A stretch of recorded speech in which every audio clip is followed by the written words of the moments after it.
Guys, sa video ito ituro namin sa inyo kung paano pag-assemble ng item na 202112 TV stand. So yung item na ito ay mayroong 4 na box. So start na natin ang pag-assemble, bubuksan lang natin.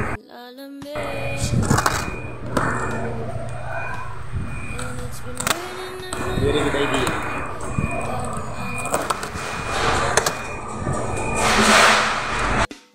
Sa pag-assemble ng item na ito, itong box na ito yung unahin natin buksan, yung box 2 of 3. Ayan yung laman niya sa loob. Yeah. Tanggalin na natin. Yan, lalabas na natin yung dalawang box na yan.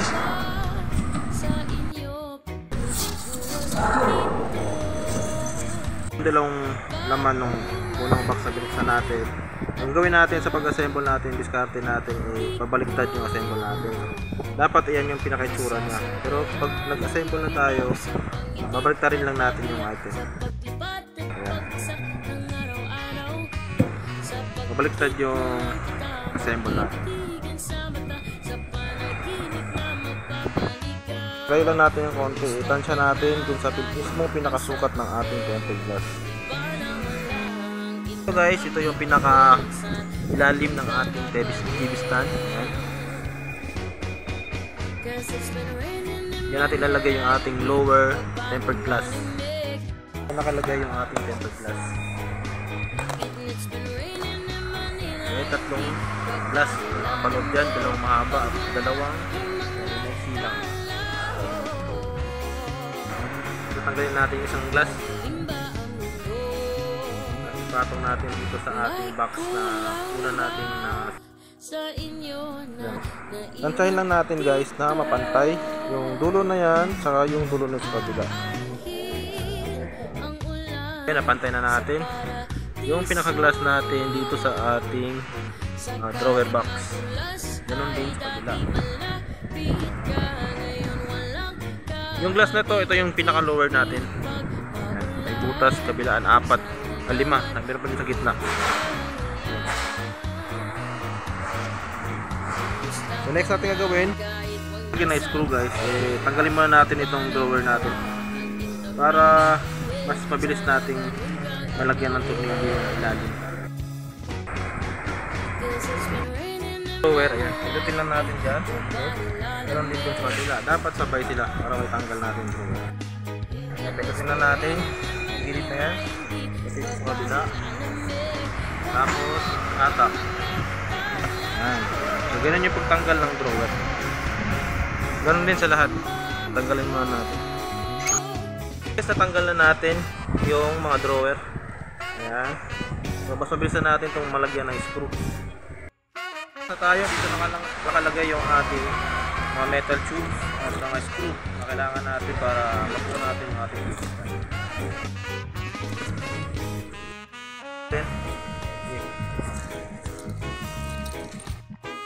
Guys, so since lower glass yung ating inuna, so isabay na rin natin dito yung ating mga footings.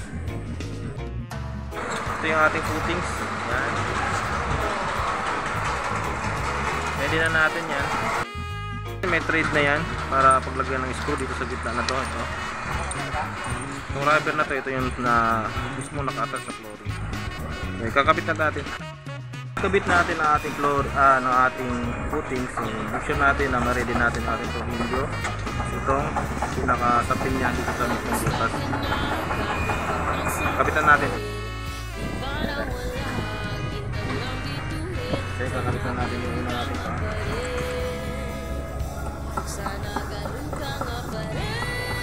Gamitan natin, tapos gamitan natin ng kasama na rin yan sa ating accessories nito. Ayan, gamitan natin. Sunod natin yung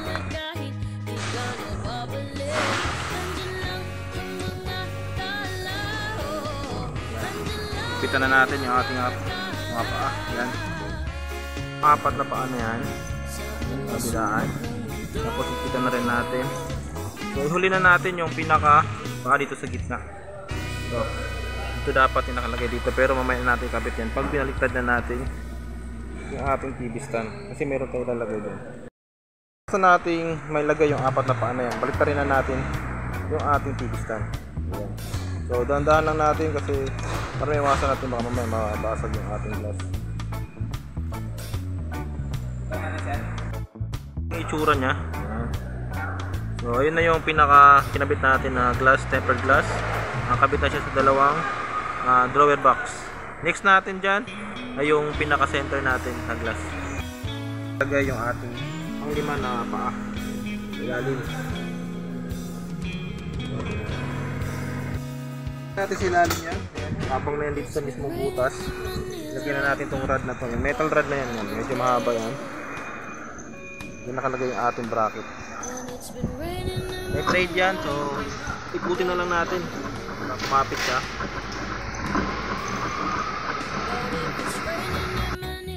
Hindi kailangang masagad natin yung trade. Basta importante kumapit na siya dito sa paa. Kasi may ilalagay pa tayo dyan. Pagkatapos yan, next na natin yung ating mga metal tubes. Yung tube, yan, metal tube na ilalagay natin dito sa gitna. Yan, ipapagitna natin itong metal na to. Bago natin ilalagay yan, lagyan muna natin ng rubber cap. Yan, para may support yung pinaka-glass natin dito sa metal na to. So, ilalagay natin dun sa mismong yan, sa tube na yan. Yung rubber cap na to, meron itong malit na butas na sakto-sakto lang dito sa ating metal rod. Pakita ko namin sa inyo kung paano paglagay. Lagay ng rubber cap dito sa ating. Ganyan dapat natin. So, pag nailagay na natin, pwede na natin shoot dito sa ating mismong metal rod.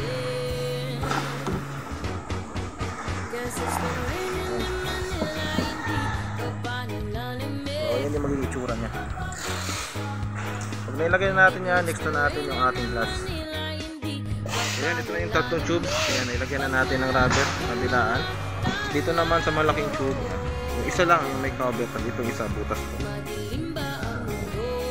Ito yung ating pinakagitna na glass. Ganyan na yung pagkabit niya, tusok na natin sa ating metal rod. Nandahan na yung paglagay natin dapat. Maiwasan natin bumagsak yung ating glass.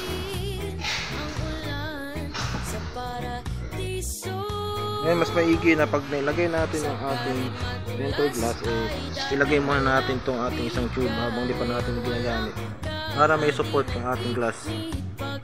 Hindi na natin hawakan para maiwasan natin bumagsak. Ilalagay itong ating glass holder.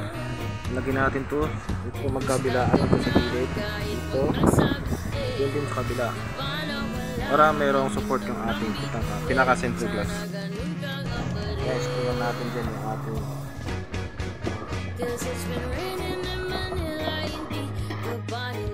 nailagay na natin yung ating glass holder. Ayan.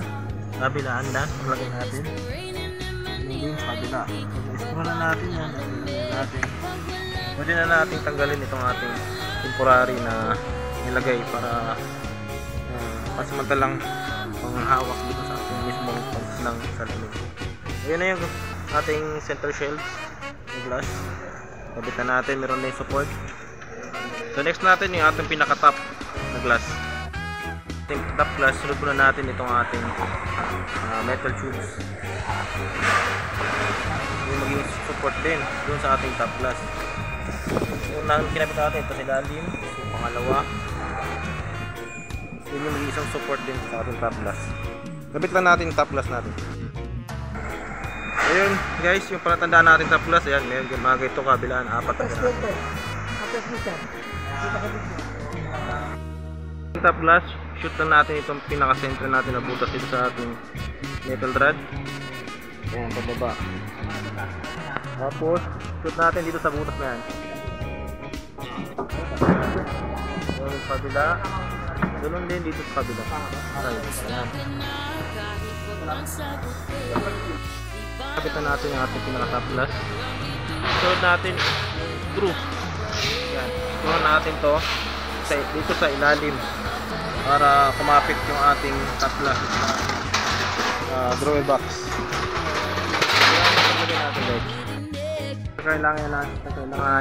Kailangan natin para maikabit natin yung ating top glass, itong washer at itong maliit na screw para dyan dito sa ilalim. para kumapit yung ating top glass dito sa ating drawer box.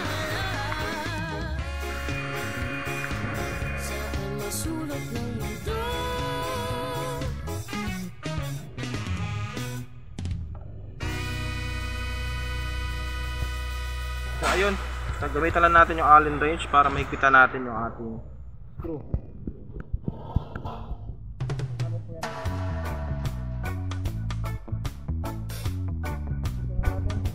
Ganun din yung gagawin natin kabilaan. Yan.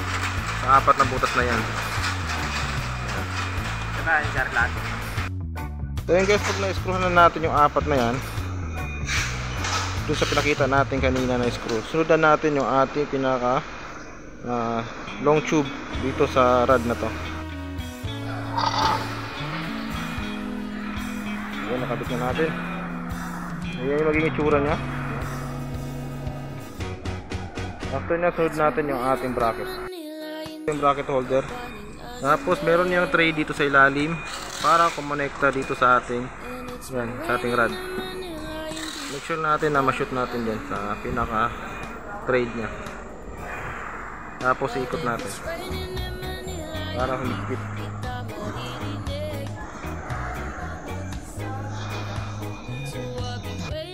Itsura ng ating BB stand. Nakabitan natin yung ating bracket holder. So nakapalikod po yung pinaka-end doon sa likod. So next na natin yung ating bracket natin at meron siyang kasama ng apat na. Kabit na natin. Ayan siya. Tapos lagyan natin yung screw. Tapos kabila naman yung ating pinapol para kumapit. Ngayon din sa magkabilaan, dapat malagyan natin yung apat na butas.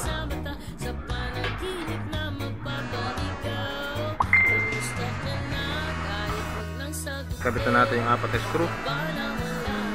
Next natin yung ating holder ng TV natin. Holder natin, sasabit na natin siya dito.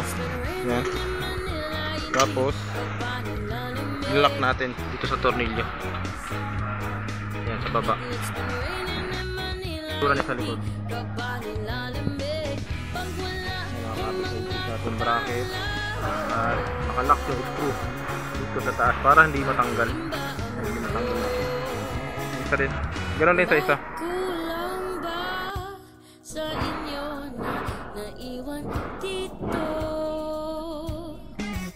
Ito yung ating bracket. So adjustable po itong ito. Pwede sa malayo, pwede natin gitna. So, adjustable, nakadepende sa kung ano yung tornilyuhan ng TV. Yan. So yan na yung itsura ng ating stand. Next na natin kabit yung ating drawer. Next natin yung ating drawer. So lagyan na natin ng handle. Kasama na rin screw yan. Natin yung ating handle. Ibog na natin yung screw na yan para lumabas dito. Tapos itabit na natin handle natin. Ganun yung gagawin natin sa tatlong sisirang drawer. Lagyan na natin ng handle.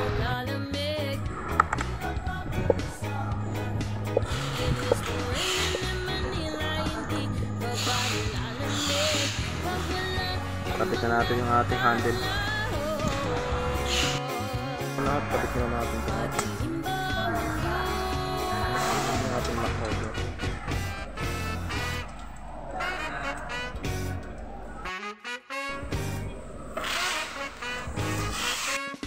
Tapos natin lagyan ng handle yung ating drawer. Pwede natin ikabit sa ating drawer box. So yung pagkabit, ito lang kasi.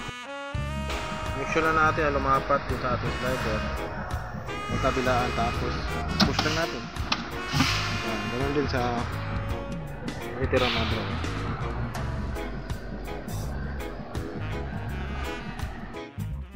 Kabit na natin yung ating apat na drawer. Kabilaan. Pero tapos natin assemble na yung ating TV stand. So ito na po yung magiging kabubuang itsura niya. Yung bracket niya. Ito yung sa drawer niya.